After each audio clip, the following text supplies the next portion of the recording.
Brilliant. Hi, everyone. It's Obi Abuchi here with the Leading from Your Core podcast and Vodcast. This show is dedicated to helping leaders all around the world discover leadership wisdom, stories, and insights that will enable you to tap into the power of leading from the inside out. And I am delighted to welcome on the show Curtis Harren, all the way from Canada.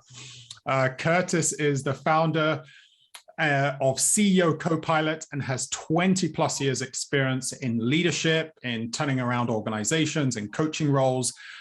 His greatest business purpose is to help transform corporations into a place where their people want to work, want to do their best work, and want to truly contribute. And he's a big believer that leaning into your own intuitive leadership is critical to bringing that about. He's also the proud father of 2 young adult boys and is happily living his life fully. He loves nature, spending time in it, hiking, kayaking, and even just appreciating the silent moments. He's also a passionate vintage motorcycle rider, an amateur nature photographer, and clearly is a man who lives life with intention and love. Curtis, I am excited to have you on the show. Oh, me too, Obi. Oh, I'm so pleased to finally get together with you and share moments in your brilliance. Oh my gosh, I'm so honored.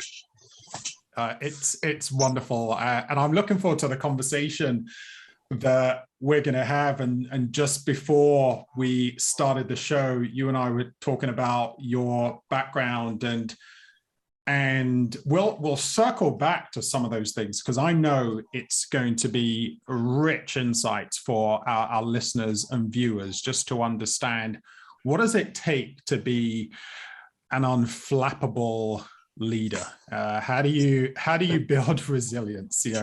Life throws all sorts of things our way, just as human beings, not to mention leaders, right? So absolutely, I'm really yes. looking forward to coming back to that shortly and just unpacking it. But before that, I've introduced you, and I always introduce my guests. But what else would you like to say about yourself, just so our listeners and viewers get to know who you are? Oh, well, yeah, your intro covered it fairly succinctly and fairly well. Although I'm very much a Renaissance kind of man. I remember in my youth writing a paper for primary school, I think it was. It was very early on. And so it's one of the first things I ever really wrote that I remember. Done with intention and pride. And it was also the one that when it finished, it felt really good. So it put me on a path of becoming a writer, even though I didn't feel worthy of it for most of my life. That was a long journey in itself. So that's part of my journey. I've also come to realize that I've actually suffered a lot of trauma that I didn't know about because I grew up in a very white picket fence kind of upbringing. So it didn't. Trauma and my life didn't seem to fit, and yet I've got all the signs. And some of that has led me down a journey of just deep self-discovery and trying to make sense of who I am, why I exist, what's my purpose, which has led me into some beautiful, glorious paths and things like that. And I myself am surrounded by very, very wise leaders. Personally, and most of them don't, this will sound really strange, don't really exist. They don't really exist in our mortal plane, but they are there. They're the voices in my head, they're the voices in my heart, the voices in my gut. And lots of people have lots of terms for them.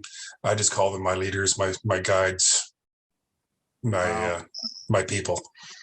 Wow.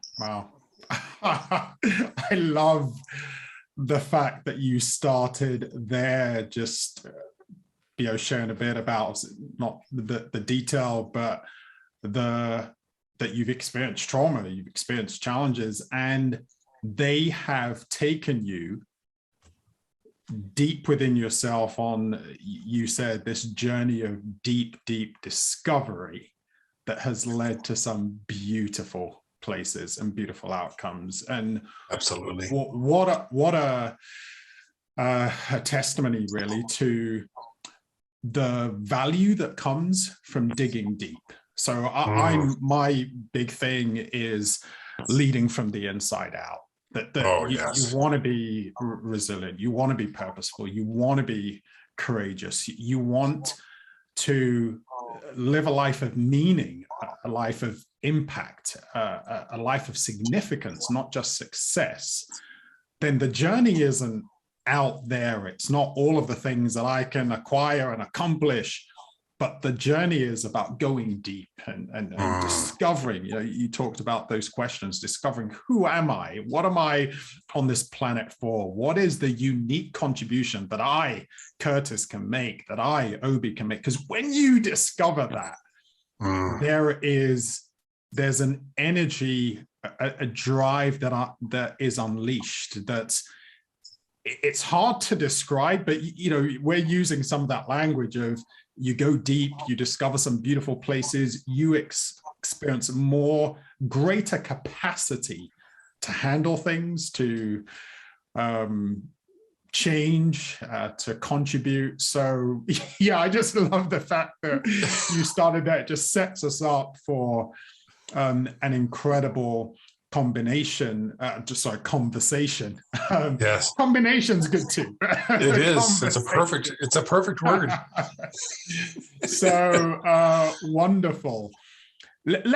So before we started recording, you and I were talking about your background and some of the work that you've done within organizations, turning things around, which can be a high-pressured scenario, right? A lot is at stake within organizations. And then you've also talked about your own journey of digging deep and discovering who you are. So I want to unpack that and explore that, because you talked, these were your words, and you can kind of play them back, but you said, regardless of what was thrown at you, that you remained unflappable. And had you always been that way? Is that something that you've learned? And is it something people listening would say, well, I'd love to be like that? Is that something people can learn, or what does it take to get there? So I've thrown a few things your way. Feel free to react and respond to that. So one of the things I shared with you before the recording started was just, throw me whatever questions you want, and my intuition will answer. And that I know for a fact, we all have intuition. So I'll start by answering several questions with this one starting point. So we have neurons in our brain, but we also have neurons in our gut walls and our gut linings inside. The same brain cells that are in our head that we call our brain, which is just a collection of these neurons, also exist throughout our body. But there's a unique loci in and around in our gut lining that also is there. So when we talk about why did you make that decision, of my gut just told me to, or some variation of that kind of thing, that's where those neurons are feeding you information from a deep knowing. That's another phrase that we commonly use as human beings. I just knew. I had a deep knowing. You hear that more in the spiritual world, but where does that come from? Well, that comes from various places. There's various theories about it. I don't know how you'd actually ever prove that scientifically, because scientific means is of this world. But what we can draw a evidence from, I won't even say conclusion, what we can draw evidence is, if our brain cells also exist in our gut, perhaps our gut has a knowing, and that's where we know it. We think it, and we know it, right? My screen isn't deep enough to show my gut, but yeah, it's actually a fairly flat gut. I'm actually happy with that. But from all the hiking and kayaking, all that stuff I do live a very active life for sure. But yeah, it's that deep knowing it, and when we know, you just know. And somehow we trust it, but a lot of people don't question why we trust it, and we probably shouldn't actually, because when it's proven correct and it's proven that it worked out, that's all that really matters. And so when I talk about intuitive leadership, it's tapping into that deeper knowing more frequently, more intentionally, creating a path where you get to it easier. Because quite often we get blockages from head to heart. As men, you and I can probably attest to speak a lot of them, and we often have this blockage between our head and our heart, and it feels disconnected, especially if we're in a relationship with a heart-centered woman, or we meet a very heart-centered man, and it feels very dichotomous. It doesn't feel as natural because we're coming from different sources, different places. Well, there's that third place, which is your gut as well. And that's where the deep intuition comes from. That's where the deep understanding. So when you start talking about going from the inside out or going deep, it's about tapping into that place where deep knowing occurs, doing it with intention and trusting the outcome, trusting its message. Because its message might actually be, you're an idiot, get off this path, move. Like, stop right now. Get rid of that ego of yours. You got it. It's dumb. Like, and a lot of us leaders don't trust that instinct. We'll just like, nope, this is what I said I was going to do. I'm going to do it. It's goal oriented. I'm result oriented. We're going to get here. We're going to get here. But the gut is saying, no, stop. Or something like those. I'm just kind of making scenarios up, right? But when you just tap into that space, and this sort of comes back into this leadership standpoint, which will sound a little bit like a tangent, but I'll try to do my best to bring it back into context. In an organization, I won't even say business, in an organization where you are a leader, that means you have people you're accountable to,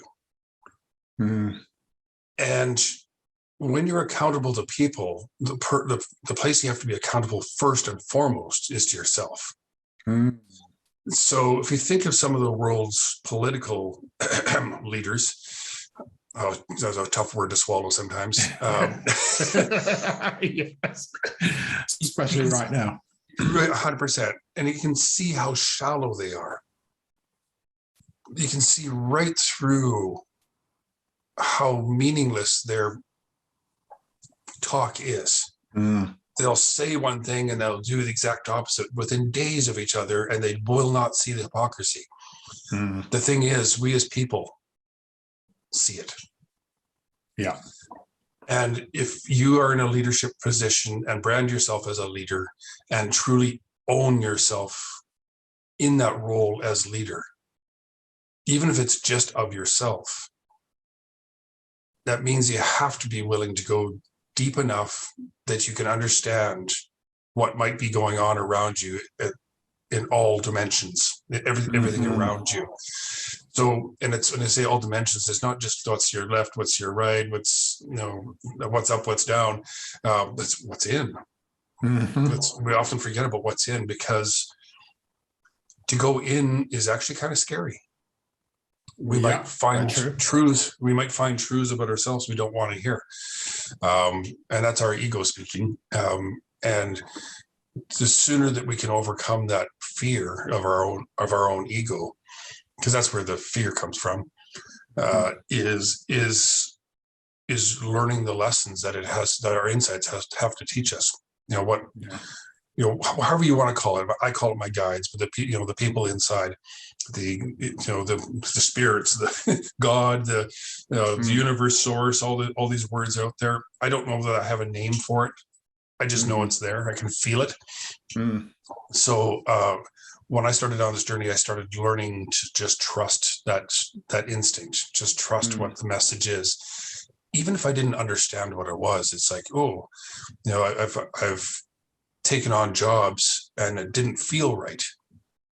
I started working with clients, didn't feel right. Why does this not feel right? This is a great opportunity. This is, I mean, one particular scenario, a multimillionaire hired me to help grow his business. He wanted to 10x it in 3 years, and it was a you know, from a coaching standpoint, is an opportunity of a lifetime to have a client who's so driven to achieve something big like that. To have that on your resume and your portfolio is powerful. I wasn't with him for more than a week when I realized just how racist, bigoted, misogynist, narcissistic, and pardon my language, but how much of a dick he was.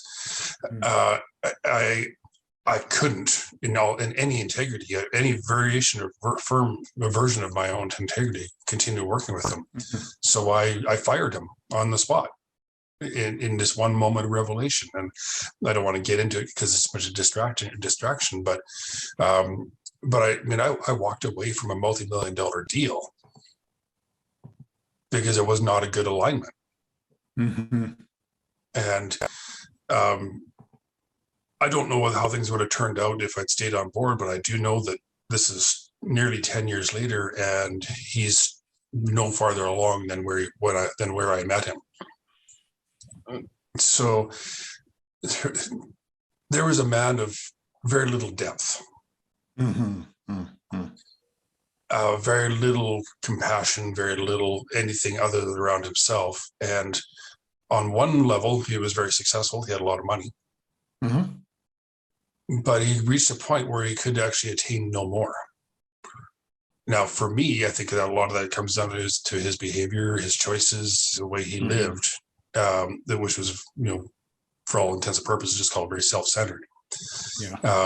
Whereas if we can center ourselves, no matter what, be grounded no matter what, then we ourselves are unflappable. Wow. To circle back to that other conversation. Absolutely. Yeah. So in that moment, I was unflappable. I was raging inside because I chose somebody that I thought was a decent person, only to realize they weren't. Not by my standards anyway. They were, you know, it's and I'm not putting myself above them. I'm just saying these are my boundaries. This is what I define as a decent person and who I want to spend my time with, and he didn't qualify. Different people have different views on that, and that's fine. It's, for me, I just recognize, no, this is my boundary, and I walked away from him, you know, several million, or at least well over $8 million worth of revenue and cash and outcome, and I'm proud of it. Yeah, rightly so. I am proud of it, and I don't mind sharing the story, but I actually don't like to, because I don't like putting that energy into the universe. But I mean, having said all that, you know, I just to sort of talk about that unflappableness. One scenario of a business turnaround I worked on, I had to fire the two owners from the business. They were the problem. So they still owned the business, but as I say, I basically I actually didn't basically. I did say outright, you two will come to the office for 4 hours meeting Friday afternoon. First 2 hours will be a will be a sales meeting. Catch you up with on the sales and update and do some marketing strategy. Second 2 hours, I'll catch you up with what's going on in the business. But if you walk through the doors of the business at any other time besides that, I walk out and I won't come back. And that story, they went from 3 million in revenue, but we're losing around 100,000 a month. And 2.5 years later, they finished the year at 9.4 million fiscal year, 9.4 million. And we're averaging around 47 to 51% gross margin with around 300,000 in the black every month. Wow. And there was a much bigger, Turnaround. it was a much bigger story than that. That involved people, involved debt, involved a whole lot of other things. But the point was is that they were causing chaos in their business, and it was causing issues in their people, which was causing people issues with their clients, which was causing issues with how the business flowed. So I needed them out of there. So it's like, you guys have got to go. You're the problem. Yeah. And let me get this thing built. Let's get the business centered. Then we can reintroduce you back into your business. And that's effectively what happened. And that came from my approach to businesses, is that every business is the same. Doesn't matter whether it's a big business, a small business, a non-profit, a for-profit. It doesn't matter. They're all the same. They all require the same things. They need an opportunity to make money, or deliver what they want to deliver. If it's a nonprofit, they need to capture that opportunity. They need to deliver what they've committed to. They need to account for any monies flowing through the system, because that's what defines a business or an organization. There will be money flow. And then they got to make sure it all happens. That is, in more traditional academic terms, marketing, sales, production, accounting, and leadership. And it doesn't matter whether you're talking about a $40 trillion business or a $4 a year business. They all require the same thing. But what makes the difference between them is the people. Yeah. And the attitudes, the culture, if you want to call it that. I don't like that word. I prefer the word personality. What is the personality of the organization? And is that personality more like an Eeyore, is like, oh, it's been so hard, or is it, oh man, what a great day? Where can we go with today? Oh, I got so many things I'm excited about. I can't wait to see what happens. And there's such a different energy of things in it. In some of the successful business out there, it doesn't matter the ones you can think of. You can think that when they're successful, they're in that ladder mentality. When they start losing that and start living more in that energy of the first one, you can see it. And so when you're in a leadership role, you being unflappable is just recognizing what's going on and then making shifts in the energy in the room in ways that will bring it to where you need it to be. Unflappable is not being like in some of the worst case scenarios I've been in, where it's really, really dire. Like, we're talking moments away from almost near death. And I do mean that kind of, I'm not being dramatic. I mean, I do actually literally do mean that. That's not the time to get lost in your emotions. Sure. But it does not mean that you don't feel them. You will feel them intensely. Sure. But when you do your inner work, like you've talked about, Obi, and you go deep, it's not so frightening because you've already done it. You've done it at a time when you actually could afford to do it. It's not so scary. You're just exploring the depths. Yeah. Because what we're not talking about is putting your head in the sand, right? Burying your head. It's not like, hey, now's the time. I got to go deep in, and the everything's crumbling around me, and the business is falling. Great, I need to go away for 2 weeks. No, that's not what we're talking about. You're right. It's about creating those spaces to listen. You talked earlier on, right, when I introduced you, just about that love for silence, right? So even having those moments every day, just to say, I'm just going to carve out a bit of time here for some silence, or I'm not going to rush this right now because I've got to move on to the next thing, but I'm going to just enjoy this for 10 minutes. That's a way of centering yourself as you eat, centering yourself as you're with chatting with a loved one, right? It's just those moments of centering myself, connecting with myself before I move forward into doing whatever task it is I need to do. That's right. So beautifully said, Obi. Beautifully said. Yeah, finding those things and finding those moments. I always like to coach my people, work in 30-minute blocks, but the first 20 is when you do your work. The last 10 is when you celebrate. That's great. Yeah. And just so that every hour you have 20 minutes of celebration. It can be sitting quietly drinking a coffee. It could be jumping on a phone call, saying hi to your mom or your best friend you haven't talked to in a while, and just, oh my God, I just had the best half hour. What are you doing? How are you feeling? I got 10 minutes to spare. You got 10. It could be almost anything, right? And when people finish their day with, think about it, 20 minutes times, let's say an 8-hour day. You had several hours of celebration by the end of your day. Yeah. And it changes your mood. It changes everything around you. And it's a bit of a psychobabble, mumbo jumbo kind of game. But the thing is, it works. And why does it work?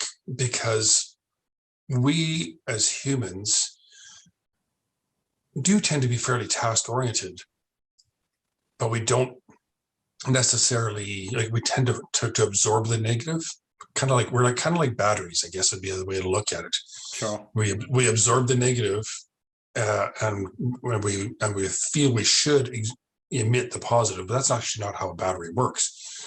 A battery requires both negative and positive to work, and in balance, right? So, and they both have to be you have to be in contact with both of them to actually have energy flow. It's not an in and out projectile. It's a circular thing. It needs to go in loops. So you have positive, negative, positive, negative, positive, negative, positive, negative, and that's the energy cycle. And if we can do the same in our own day and understand where we fit, and as a leader, we're the on-off switch in that energy cycle. Turn the battery on, turn the battery off, turn the battery on, turn the battery off. And we can do that for ourselves. We can do that for our people, and we can give them permission to have that bed to downtime. We have that permission to stare at their desk, put their feet up on the desk, lean back and look at the ceiling and count the holes in the ceiling. Or the stipples, or spider webs, whatever is up there. Right? The cracks in the paint. Exactly. But those are beautiful allegories in themselves, right?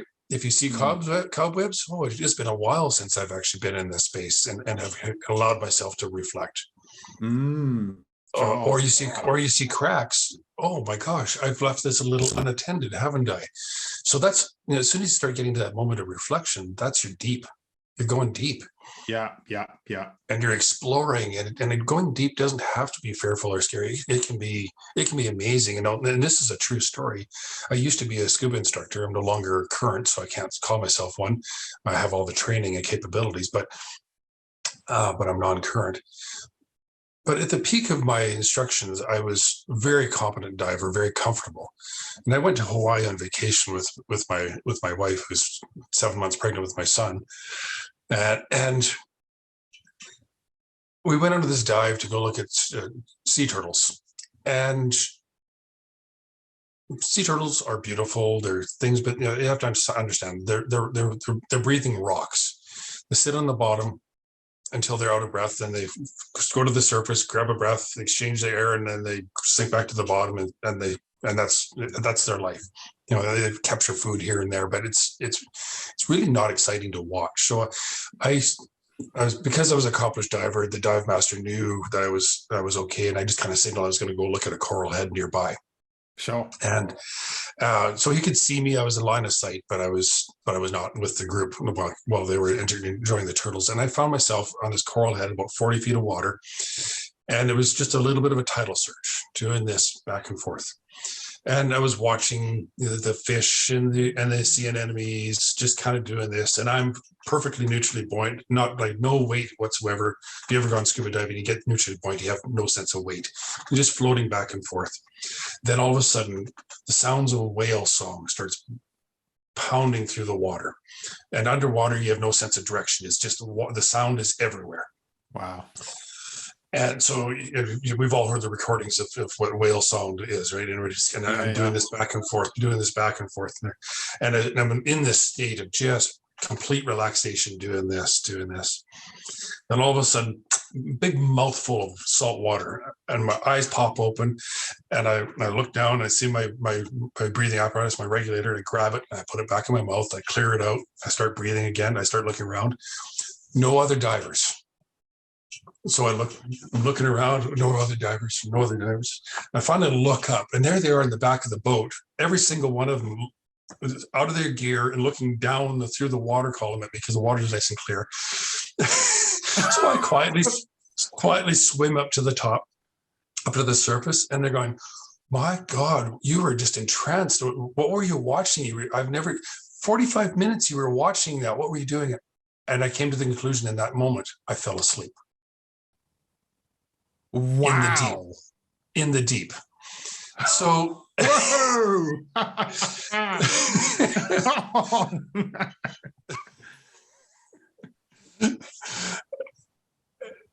But you lived to tell the story. Absolutely. Yeah, well, there was actually no danger whatsoever. If you might, I lost my means to breathe, and I came to. My body told me what to do. I trusted what I needed to do. Sure. I did it. So going deep does not need to be scary. It can actually be downright beautiful. Yeah. And it can be painful as we come to realizations, things like regret or shame or guilt or those fairly human trappings. And that's what really people are feeling or fearing, is they're fearing to feel that. But I'll have to use this word because it's just so poignant, and it's the best word to use. So I do apologize for the use of it. But I grew up on a farm, and I was taught very young age that the best fertilizer to use to grow the best flowers, the best crops, is manure. And my grandfather always told me, he says, no matter what life throws at you, including the shit, just remember that the shit is what grows the most beautiful things. Sure. And so if we can look at our own shit. Yeah. What can we do? What can we grow from ourselves by looking at it and embracing it and owning it and being accountable to it and healing from it? Yeah. It's interesting that, because I often talk about it in terms of, in order to see beauty, you've got to see ugly, right? You've got to see the mess, the trauma, the suffering. We often think, I wish I didn't have this trauma. I wish I didn't have this suffering. I wish I didn't have this regret. But you get to grow through it. You get to learn. It's for some reason, the way life seems to be set up is without those difficult moments, we don't ask the question. So, for example, I remember playing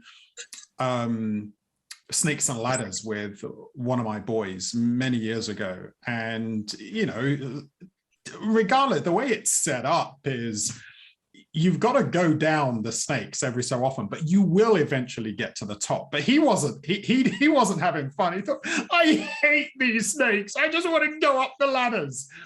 And it was an interesting moment for me, just seeing me as an adult, still learning and navigating life, but seeing someone younger saying, I don't want the snakes. I just want to go up the ladders. And you think, but if we had no snakes in life, if we had no problems, if we had no challenges, there wouldn't be innovation. There wouldn't be creativity. We'd end up being really lazy. And so from a leadership perspective, all of the difficulties that we may face and the challenge or the fear of going deep, the fear of letting go, the fear of looking inside, the beauty that is on the other side, as you've said right from the start, is incredible, because it brings a freedom. It brings a freedom. And I don't know, I mean, you haven't said this, but my sense is when you get to a place where you can trust your intuition, you're no longer afraid of what things will throw your way, because do you know what? I'll figure out a way. I will figure out a way. And I think a lot of people's fear is, oh no, this is it. This is the problem that's finally going to crush me. It's finally going to kill me. And yet you have this way that just my sense from listening to you and knowing you so far is just, do you know what? This can be huge. This can be massive. I know I can figure out a way. And I think if leaders can get there, if you can get to a place that no matter what you're going through, even if in the moment you think, do you know, I'm stumped right now, but you know what, I know I can, that's it, relax. Maybe I need to sleep on it. Maybe I need to just, have a bit of me time. Maybe I need to have some conversations, but there is absolutely a way around this. Absolutely. And that's an incredible place to be. Yeah. That's what makes you unflappable. Yeah. And you asked me earlier, can people learn this, or is this something that you're born with? I 100% believe that everybody can learn it, but you have to be willing to learn. One of the things I've observed through my life is that when people have this egoic relationship with their own ego, that they feel very confident to the point of being cocky, mm-hmm. They lead their responses with some version of "I know." Mm-hmm. I know this. I know what I'm doing. Mm-hmm. Leave me alone. The thing is, I don't think it matters what language, but I will go on record as saying that the most dangerous phrase that we can ever say to ourselves or to out loud is the phrase that starts with "I know." Mm-hmm. Because what happens with that is our brain shuts off. We stop learning. We're no longer open. Mm-hmm. It's our ego that has taken over and said, "It's only my way." Yeah.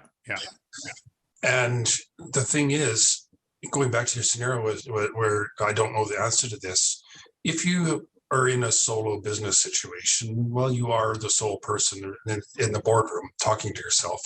Mm-hmm. But if you are in a larger organization where you have people around you, and I don't care if it's a janitor or a CFO or some highly paid coach or some other thing in your room, you have people around you and they see things differently than you. Yeah, that is an incredible resource to tap into, and having the humility and the vulnerability to say, as the leader, I don't have the answer to this. What do you guys think? Sure. What comes up for you? Let's talk about it, because maybe one of the golden moments is at hand. And in those kind of moments, the leader holds the power, as it will, but it's actually not the power. It just holds the opportunity for the energy to shift and become part of a burden on a greater whole, as opposed to only on themselves. Yeah. And trusting that these other people are there for a reason, and that resolution will come shortly. Even if it's not that moment, it will come. And just to trust the process that it's going to, that it will come when it's meant to. So that's probably the hardest thing to that whole process, is learning to be patient into times of turmoil. Yeah. And that's a big deal for leaders, right? Because most leaders they're hired to deliver results. And you want to be able to control something that is uncontrollable. But I think if leaders can learn to trust, one person described it to me the other way, that the system is a good system. So if you can learn to trust the system, then you realize, you know what, with time, the answer will come when I need it. So let me learn to relax into that, which is fantastic. Hey, absolutely. Curtis, I feel we could go on and on and on. Oh, we could, for sure. But it's time to wrap it up. Is there any just final word of wisdom or insight that you want to leave our viewers and listeners with on this topic before we wrap up? Well, two things. One is I see this moment, this bit of time we spent together, is the opening of a dialogue. And whether it's you and me or you and me, or you and them, or them and you, this is a dialogue. Feel free to reach out. I'd love to hear back your thoughts. More important, I'd love to hear your stories. Sure. Because we've all had those stories out there. If you're listening to this podcast, you're here for a reason, and you're probably like us, and you're just want information. And if you've sat through the last 40 minutes or so, you're gonna want to be, you're gonna already that kind of person. So reach back. I want to hear your story. And then there's just sort of the final thing is just remember, you have your brain, you have your heart, and you have your gut. They're not mutually exclusive. In fact, they are best served as a whole package, a whole entity. If I would wish upon everybody, even my most hated enemies, the ability to connect their head, their heart, and their soul, or their gut, in new and meaningful ways. Explore that journey, have fun with it, get to know yourself, go deep. That's I invite you. That's a wonderful parting message there. Thank you so much, Curtis. And to all our listeners and viewers, absolutely take on that invitation to be a leader who leads with your head, heart, and gut. And remember that if you want to be a courageous and resilient leader, if you want to live life on purpose and with purpose, then it starts from the inside out. Have a great day. See you all on the next show. And Curtis, once again, thanks for joining me today. Such a blessing. Thank you. Such an honor.